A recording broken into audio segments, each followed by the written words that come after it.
Hola, ¿cómo están? Bienvenidos. Esto es Entrevista Verdadera. Estamos iniciando el programa en la red, esta vez con el senador de Renovación Nacional por la región Costa de Valparaíso, Francisco Chaguán. ¿Cómo estás, Betty? ¿Cómo te va? Muy bien.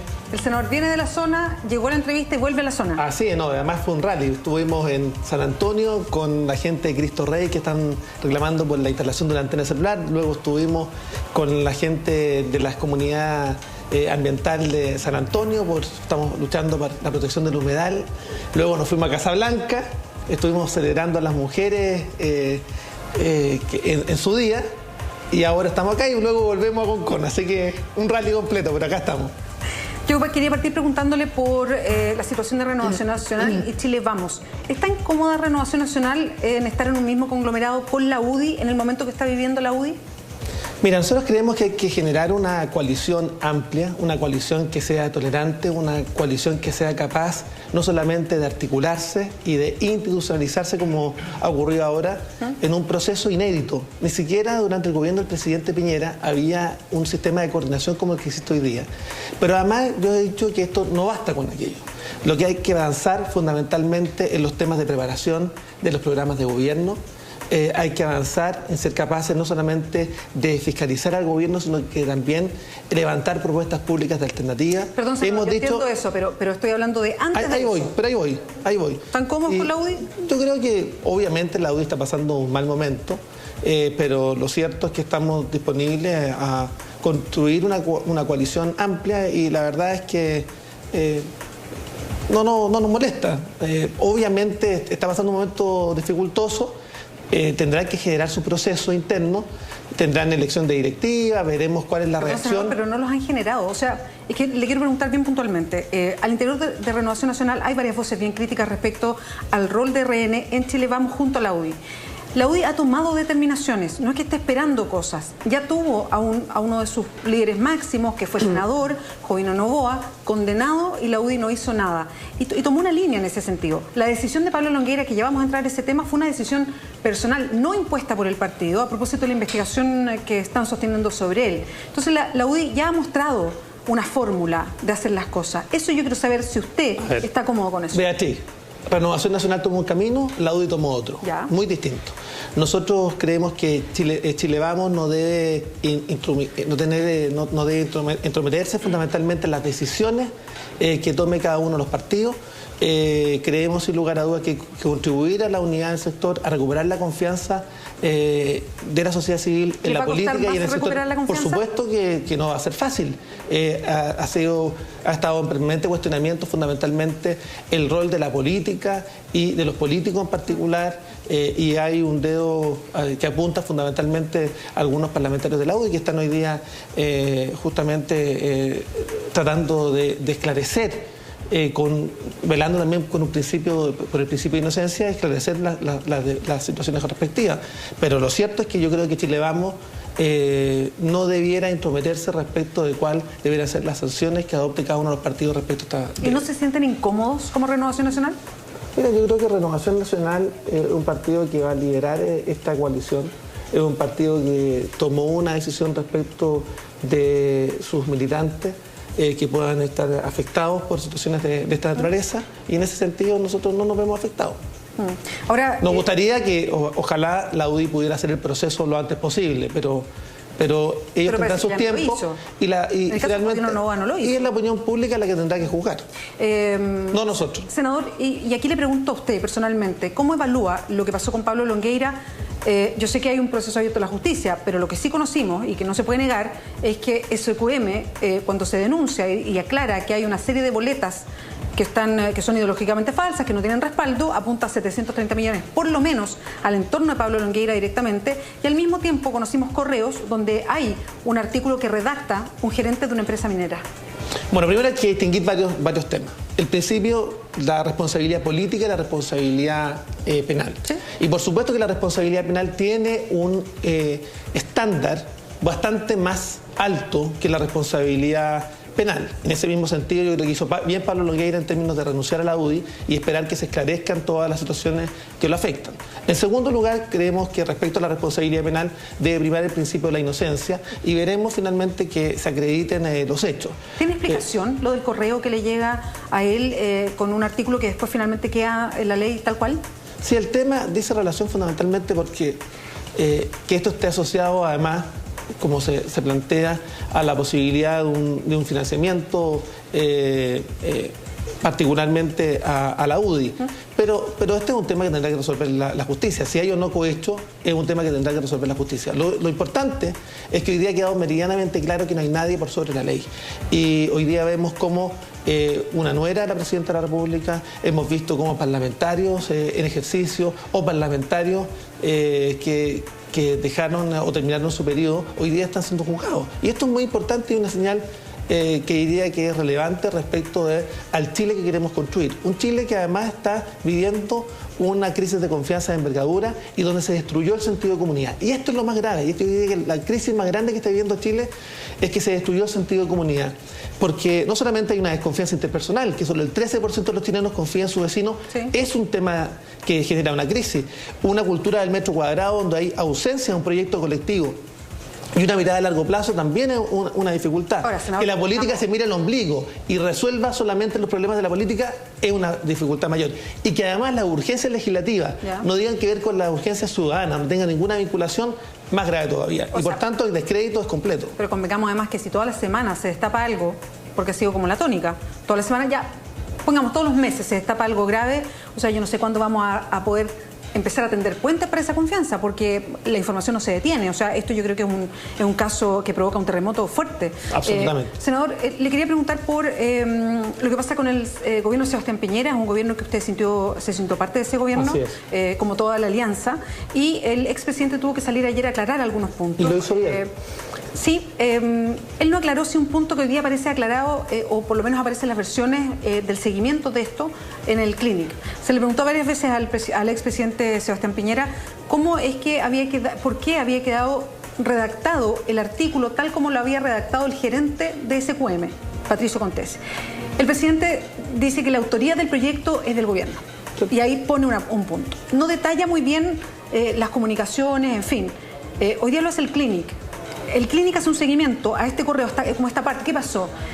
Y lo que dice el Clinic, y le doy todo el mérito a ellos porque es una investigación interna, es que el correo de Patricio Contese llega con la sugerencia del artículo redactado al correo de Pablo Longueira. Pablo Longueira le envía, está con fecha, con hora y todo lo demás, al correo a Cristian Larroulé, que en ese entonces era el ministro secretario general de la Presidencia, que es justo el encargado de coordinar toda la pegada con el Congreso. Le llega a él y él se lo reenvía al ministro de Minería. Y después aparece incluido en la ley. Ese es el traspaso. De hecho, el Clinic llama la atención sobre otra cosa, que también el senador Lagos Weber manda una propuesta de articulado y le llega efectivamente a Cristian Larroulé. Sin embargo, Larroulé no se lo manda al ministro de Minería en ese momento, porque seguramente encontró que a lo mejor el de Pablo Longueira le parecía que era más afín a lo que ellos querían, digamos. Ese fue un poco el tránsito. Ahí, si uno hace seguimiento, parece que fue como una vía bien directa. No estoy diciendo que, y no lo dice el Clinic tampoco, que Cristian Larroulé supiera, ni que Goldberg, no estoy diciendo eso. Pero ahí está el tránsito directo de cómo llegó finalmente a los ministros que tenían que plantear este proyecto de ley que venía del Ejecutivo. Bueno, primero el presidente hizo bien ayer, en términos de sostener que este articulado y esta ley permitió el ingreso a las arcas fiscales de 3.200 millones de dólares para financiar la reconstrucción, lo primero. Lo segundo que hay que evaluar, si la ley y el artículo en particular es una buena política pública o una mala política pública. Y en tercer lugar, lo que hay que evaluar es que si efectivamente Soquimich se vio o no beneficiado. Esos son los temas que están en discusión. Primero, yo creo que fue una buena política pública, en términos de equiparar la cancha. Segundo, en términos de establecer certezas jurídicas para los efectos de poder allegar recursos al Estado. Segundo, lo que hay que evaluar también es que si esto benefició o no a Soquimich. Y eso tendrá que ser investigado. Y por supuesto que tendrá que haber una auditoría. Ahora, estábamos comentando ante el programa que efectivamente hoy día en un medio, en la segunda, se hacen evaluaciones, proyecciones si esto pudo o no haber beneficiado. Eso tendrá que ser determinado quiero ir a ese tema en un ratito, y quiero cerrar lo que tiene que ver con el expresidente Sebastián Piñera. Le conté todo esto que es bastante enredado, del correo para acá, del correo para allá y quienes estaban nombrados, porque me parece que es un antecedente interesante que tiene que ver con, y esta es la pregunta de fondo, ¿cuánto le afecta al gobierno que ustedes sostuvieron, al gobierno del expresidente Sebastián Piñera, que se conozcan estos temas? Porque lo de Pablo Longueira es una más respecto a SQM en relación con otros personeros y también acusaciones de cohecho en un ex subsecretario de Minería. Entonces, ¿cómo le afecta que llegue nuevamente a cuestionarse directamente la cúpula de lo que sucedió, en este caso, en una materia de ley del gobierno? A ver, a mí me parece que todos los hechos deben ser clarificados, deben ser investigados y deben hacerse públicos. Y si hay alguna duda respecto a un tema, hoy día estamos en un gobierno plenamente democrático, a democracia, y eso implica que efectivamente todos los hechos y todos los actos pueden ser escrutados. Y por tanto a mí me parece que esto es parte del juego de la democracia. Si usted me dice, y juzgar al gobierno del presidente Piñera, yo creo que fue un gran gobierno, un gobierno que fue un gobierno realizador. Por supuesto que muchos de los sectores que fueron afines pudieran haber tenido una expectativa mayor respecto de algunas materias, pero lo cierto es que en términos generales, en términos de eficiencia, en términos de gestión, en términos de poder hacer un balance, sobre todo hoy día cuando estamos cumpliendo 2 años del gobierno de la presidenta Bachelet, uno puede hacer una comparación evidente respecto de cómo anduvo un gobierno y cómo anduvo el otro. Y en ese mismo sentido, todos los hechos pueden ser escrutados. Eso es parte de la democracia, todos los hechos pueden ser investigados. Y hoy día tenemos 2 casos que están siendo investigados, bueno, y esperaremos que finalmente los tribunales determinen si hay responsabilidad o no. ¿Y le afectaría a Sebastián Piñera si decide repostularse a la presidencia? No me contesta ahora, tenemos que hacer una pausa en Entrevista Verdadera, ya volvemos.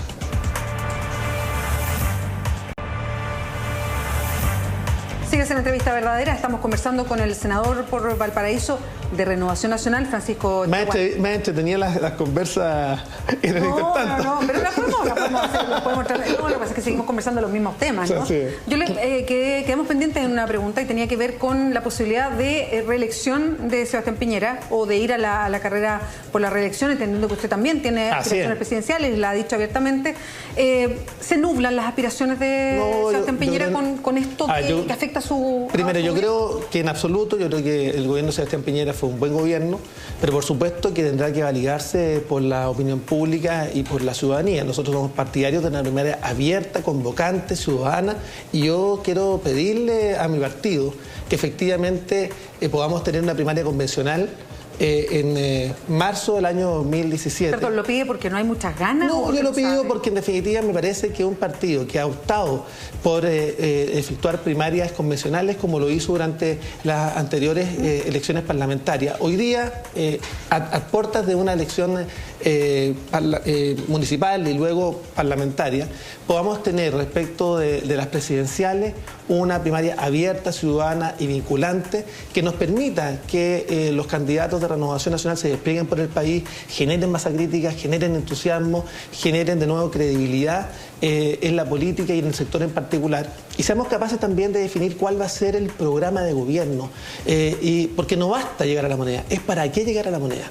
Y por supuesto yo represento a un Chile distinto, al Chile de los invisibilizados, al Chile de los campamentos, en los cuales estoy trabajando desde los 14 años de edad, 35.000 familias de campamentos de los cuales están invisibilizados por esta colusión de la élite política y económica que vive en 4 comunas de la región metropolitana, que creen que Chile empieza y termina en Santiago, el tema de la descentralización de verdad, efectiva, los temas que hizo en relación fundamentalmente con los temas de acceso a la salud, con el trabajo que hemos hecho de las asociaciones de enfermos terminales y catastróficos de Chile. Entonces yo quiero decirte lo siguiente. Está sacando su lado presidencial, claramente. Pero bueno, pero por lo menos queremos plantearle que hay una derecha distinta. Yo además soy social cristiano, represento una vertiente completamente distinta respecto de la derecha tradicional, y por supuesto nosotros queremos que haya la posibilidad de generar un debate amplio, ciudadano, respecto de qué queremos hacer si llegamos de nuevo a la moneda.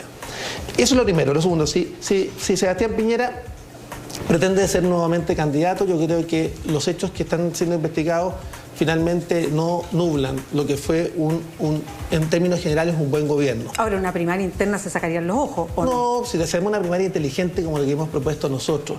Porque la idea es diferenciarse. Sí, diferenciarnos. Entonces, las primarias así tan buena onda no son. No, diferenciarnos, pero no a costa finalmente de desangrarnos, sino que... ¿No pasa eso al interior de la alianza, senador? Yo creo que tenemos una cultura francotiradora al interior de la coalición. Tienen varios, ¿ah? Varios francotiradores. Y además el problema que es contagioso. Porque algunos, para sacar una portada de diario o una buena entrevista en televisión, efectivamente disparan a mansalva. ¿Quién? No, yo creo que es una cultura tradicional. Hay parlamentarios de mi sector, yo se lo he dicho ellos mismos, pero es un tema que yo he conversado con ellos, no es el momento para hacerlo por la prensa, porque estamos en una cultura de abonamiento, entonces, ¿para qué hacerlo? Pero lo que sí es importante entender que nuestra coalición va a volver a la moneda cuando seamos capaces de tener generosidad, cuando se haga un trabajo respecto a un programa de gobierno donde haya mucho trabajo en la calle y donde seamos capaces también de reencontrarnos con las confianzas. Y yo creo que ahí todavía tenemos mucho por hacer, mucho. Senador, lo quiero llevar a otro tema. Me gustaría saber, y a propósito del debate que ahora pasa seguramente, tiene que pasar a la Cámara, lo más probable es que pase a comisión mixta después, que es la que integran diputados y senadores. Me refiero a la reforma laboral. ¿Usted es de los que piensa también que si se aprueban algunos aspectos que ya han sido aprobados en el Senado, se debería ir al Tribunal Constitucional? A ver, primero señalar que esta es una reforma profundamente sobre ideologizada, una reforma además que va a matar a las pymes. Nosotros somos partidarios de una reforma laboral que equilibre la relación entre trabajadores y empleadores, pero no esta reforma. Pero no esta reforma. Vamos punto por punto. Sí. Lo de sobre ideologizado, perdón, pero no hay ideología de un lado y de otro nomás. No, pero, usted no tiene su ideología tal como lo tienen los otros, porque decir que uno es ideológico y el otro no, pero mire, en una reforma como esta... Cuando uno lo planteamos de la siguiente manera, cuando un gobierno suscribe un acuerdo con la CONAPYME, se compromete a que 25 de esas medidas van a estar incorporadas en el proyecto de ley. Y cuando en definitiva diseña un proyecto que va a matar a las pymes. Mire, yo quiero hacer lo siguiente. ¿Por qué va a matar a las pymes? Yo te lo voy a comentar. Y es bueno porque esta ha sido una discusión técnica, pero que no se ha bajado en su lenguaje y en su explicación. La negociación interempresa. Se rechazó en el Senado. Se logró rechazar en el Senado. Mire, nosotros sosteníamos claramente que acá un almacén de barrio de la Avenida Argentina, una pequeña panadería de Villa Alemana, no puede negociar, no tiene condiciones de equiparación en su equilibrio de fuerzas para negociar finalmente con un sindicato interempresa. Un sindicato interempresa de las condiciones contempladas en este proyecto de ley no hay en ninguna parte del mundo. Ninguna parte del mundo. En otras partes lo que hay es una negociación por ramal de actividad. Una cosa distinta y bueno, no podría... Que también se negó para este proyecto de ley. No venía ni siquiera de acuerdo en la nueva mayoría. Pero que eso es incluso mejor que lo que se está planteando. Porque lo que se está planteando es que las condiciones de que todas las pequeñas y microempresas, los microemprendedores, los pymes, que son los que mueven el país, que generan el empleo, no van a tener condiciones finalmente frente a una posibilidad de paralización por 10 días porque se van cortados, porque finalmente tienen que cerrar sus cortinas. Yo entiendo lo que usted dice, pero mi pregunta es, ¿usted protege a los dueños de las pymes o a los trabajadores de las pymes? No, yo protejo a los trabajadores de las pymes. Protejo finalmente a aquellos que tienen un trabajo y a los que dan trabajo también. Estoy de acuerdo. Entonces, ¿por qué se plantea todo en una desconfianza? Como si la gente no entendiera lo que hace. Cuando a mí me parece que hay mucho de eso, y por eso le digo que hay ideología de un lado y de otro. Cuando escucho a los senadores que están en contra de la negociación interempresa, yo creo que hay varias cosas que uno tiene que mirar, sobre todo en la protección de las más pequeñitas, en fin, pero cuando uno mira, a ver, las pymes están compuestas por el dueño y por los trabajadores. Entonces, cuando se habla de proteger a las pymes, la balanza se inclina hacia el dueño y no hacia los trabajadores. Y esto se lo digo porque yo he conversado con muchos trabajadores de pyme que dicen, oye, la preocupación de las pymes es siempre por el dueño de la pyme, pues, ¿y a mí quién me protege como trabajador? Entonces, porque en el fondo pareciera que hubiese más confianza en el dueño de la pyme y desconfianza en el trabajador de la pyme. A eso voy. No, en absoluto. Mire, yo quiero hacer lo siguiente. Vamos a tener un proceso donde, después de una reforma tributaria mal diseñada, se generó un freno a mano en la economía y una mala reforma laboral. Perdón, mal diseñada que aprobaron todos en el Congreso. Pero tratamos de mejorarla. Pero igual la votaron, pues, senador. Pero lógico que la tuvimos que votar porque pero si no... hoy día todo el mundo se queja, todos la votaron. Pero si no habríamos tenido una peor norma. Porque acá tenemos dos alternativas, o cruzarnos de brazo o irnos, o finalmente tratar de mejorar los malos proyectos que ha enviado este gobierno, que yo vuelvo a insistir, que no tienen ninguna relación con las urgencias ciudadanas. Entonces, un proyecto de reforma tributaria que le puso freno a mano a la economía y un mal proyecto de reforma laboral puede ser un verdadero tiro de gracia. ¿Qué hemos dicho? Que nosotros tenemos que distinguir las grandes empresas y las medianas empresas de las pequeñas y los microemprendedores, que son completamente distintos. Sí. Los pequeños empresarios, los microemprendedores son los que dan la gran cantidad de trabajo en nuestro país, sobre el 59% de la fuerza laboral. En eso yo estoy absolutamente de acuerdo. Entonces, el gobierno se había comprometido a elevar el quórum para la formación de sindicatos de 8 a 25 en el caso de las pymes. Finalmente, ¿cómo llegó el proyecto de ley? No tuvo pantalones el Ejecutivo para finalmente honrar la palabra empeñada. En aquello en que la negociación interempresa iba a ser voluntaria para las pymes. Se lo pregunto de otra manera. ¿Cuántas pymes quedan, si se hubiese elevado a 25 trabajadores como mínimo, hubiesen quedado fuera de una posibilidad de constituirse?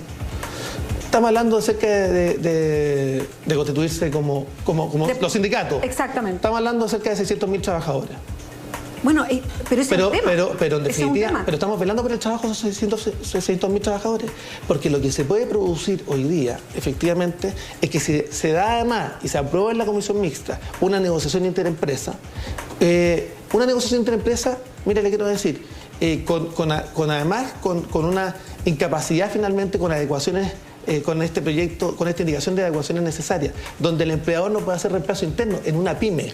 En una pyme. Perdón, pero las adecuaciones necesarias, he escuchado varias versiones respecto a qué significa. Hoy día escuché a Andrés Saldívar que decía, si se pueden hacer las adecuaciones necesarias es que la persona que no está, y lo dijo así, adscrita a la huelga, bueno, con su empleador puede tomar otras funciones para que siga funcionando la empresa. Ese es el espíritu. Y le decían, oiga, pero tiene que estar en el contrato. Bueno, el empleador verá cómo ponen los contratos en el inicio para que la empresa no cierre. Entonces, ¿es otra versión respecto a lo que me dice usted? Yo creo que la redacción de las normas no ha sido lo suficientemente clara. En eso estamos totalmente de acuerdo. Y en ese mismo y a propósito, además, y a propósito, para tratar de alcanzar ciertos acuerdos. Así es. Y esto me preocupa. A mí me preocupa respecto de la pequeña y mediana empresa, porque ella es la que da la fuerza, hace la fuerza de nuestra economía. Y por tanto, acá yo quiero decir además que esto va a producir efectos políticos. Yo primero quiero agradecer la valentía de algunos senadores democratas cristianos que no habían tenido el mismo coraje en nuestras materias como en la reforma educacional y que en esta materia de la reforma laboral efectivamente cumplieron la palabra empeñada respecto del acuerdo que se hizo con la CONAPYME. Yo creo que sí, puede tener consecuencias. Yo creo que puede significar el principio del fin de la coalición oficialista. Perdón, usted dice que estos tres senadores, básicamente los hermanos Huoca, el senador Saldívar y el senador Mata, ellos cuatro, al votar junto con la oposición, ¿abren un camino para el fin de la nueva mayoría? No, yo creo que de alguna manera se va a ir haciendo insostenible, y así lo creo, en una coalición donde hay una verdadera cortina o sábana de fuerza que contiene finalmente a esta coalición tan amplia ideológicamente. Mire, vamos a ver qué pasa con la discusión del aborto. Y yo creo que también acá la democracia cristiana se va a jugar también la coherencia. Y vamos a ver cómo votan los senadores. Usted está por la tesis de Juan Pablo Letelier cuando habla de fisuras que son irreconciliables a propósito de la reforma laboral. Yo creo que las fisuras efectivamente van a ser permanentes y yo creo que se van a ir acentuando. Y yo creo que bien por la democracia cristiana, que por primera vez está mostrando coraje y esperamos que ese coraje se mantenga y sea capaz también de contener lo que es un gobierno de la nueva mayoría que se ha ido profundamente hacia la izquierda y yo creo que también ha perdido el rumbo respecto del país que queremos construir entre todos. Senador Francisco Chaguán, muchas gracias por acompañarnos. Muchas gracias, que le vaya bien, hasta luego. Vamos ahora a un resumen de noticias.